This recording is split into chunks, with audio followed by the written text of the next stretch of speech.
We have proposed what we hope are bold solutions. We think are bold solutions. Bold solutions are going to be called for. Staying close to the status quo has been tried for the last half dozen years, last 10 years, and that hasn't proved sufficient. The state of the news media is grave and getting graver. Revenues are in free fall. We estimate, looking at union data, that 1/3 of journalism jobs have disappeared in the last 6 years. We're also seeing, we've also looked at this report from the beginning in the context of democracy and trust. That's where the public interest kicks in. It kicks in where democracy is impaired, and we believe that is happening.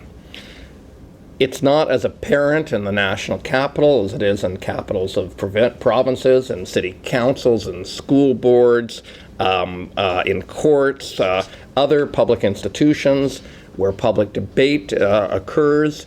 Those institutions are feeling this even more acutely. We had a situation earlier in the year where the Saskatchewan legislature was uncovered for a period of time by a full-time reporter. There was one columnist there. There were people who went in at times when it was in session, but the legislature of a major province in Canada had no full-time reporter. This is a situation that has existed, and this is a situation that's going to continue to move in that direction over time.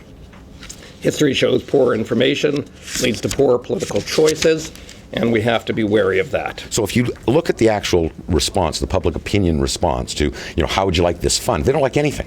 Mm-hmm. It's very, very lukewarm. It's very tepid for those very two reasons. One, they're not engaged in the issue, first and foremost, so that there's no push coming from the consumer to say you must do something.